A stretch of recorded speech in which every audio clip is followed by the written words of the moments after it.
ನಮಸ್ಕಾರ ಎಲ್ಲರಿಗೂ. ನಾನು ಇವತ್ತು ನಿಮಗೆ 5 ಟಿಪ್ಸ್ ಫಾರ್ ಇನ್ಸ್ಟಂಟ್ ನೀ ಪೇನ್ ರಿಲೀಫ್ ಅಂತ ಹೇಳ್ಕೊಡ್ತೀನಿ. ನೀ ಪೇನ್ ಇವತ್ತು ಎಲ್ಲರೂ ಸಫರ್ ಆಗ್ತಾ ಇದ್ದಾರೆ. 16 ವರ್ಷದಿಂದ 60 ವರ್ಷದಿಂದ 100 ವರ್ಷದವರೆಗೂ ಕೂಡ ಇವತ್ತು ನೀ ಪೇನ್ ಭಾಳ ಇದೆ. ಸುಮಾರು 90% ಜನರಿಗೆ 65 ವರ್ಷ ಆದಮೇಲೆ ನೀ ಪೇನ್ ಬರುತ್ತೆ ಅಂತ ರಿಸರ್ಚ್ ಕೂಡ ಹೇಳುತ್ತೆ. ಸೊ ನೀ ಪೇನ್ಗೆ ನಂಬರ್ 1 ಟಿಪ್ ಏನಂದರೆ 100% ತೂಕ ಕಡಿಮೆ ಮಾಡ್ಕೋಬೇಕು, ಎಲ್ಲರಿಗೂ ಗೊತ್ತಿರೋ ವಿಷಯ.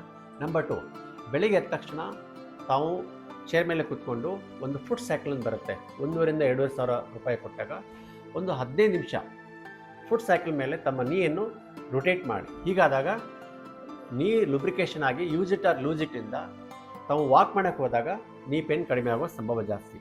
Number 3, supplements. ಯಾವ ಸಪ್ಲಿಮೆಂಟ್ ತಗೋಬೇಕು? ಕಾಡ್ ಲಿವರ್ ಆಯಿಲ್, ಒಮೆಗಾ 3 ಫ್ಯಾಟ್. ಕಾಡ್ ಲಿವರ್ ಆಯಿಲಿಂದ ಇನ್ಫ್ಲಮೇಷನ್ ಕಡಿಮೆ ಮಾಡ್ಬೋದು. ಓಕೆ, ಇದು ಕೂಡ ಭಾಳ ಇಂಪಾರ್ಟೆಂಟ್ ಫಾರ್ ನೀ ಪೇನ್.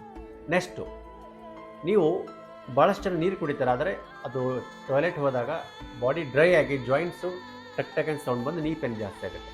ನಿಮ್ಮ ಬಾಡಿಯನ್ನು ನಿಮ್ಮ ನೀಯಲ್ಲಿ ಲುಬ್ರಿಕೇಷನ್ ಜಾಸ್ತಿ ಮಾಡಬೇಕಂದ್ರೆ ಈ ಚಿಯಾ ಸೀಡು, ಸಬ್ಜಾ ಸೀಡು, ಪಂಪ್ಕಿನ್ ಸೀಡ್, ಈ ಥರ ಸೀಡಲ್ಲಿ ನೀರಲ್ಲಿ ಹಾಕಿ ನೆನಾಕಿಟ್ಟು ಕುಡಿಯೋದ್ರಿಂದ ಬಾಡಿಯಲ್ಲಿ ವಾಟರ್ ರಿಟೆನ್ಷನ್ ಇಂಪ್ರೂವ್ ಆಗುತ್ತೆ. ಇದರಿಂದ ತಾವು ಜಾಯಿಂಟನ್ನು ಲುಬ್ರಿಕೇಷನ್ ಇಟ್ಕೋಬೋದು.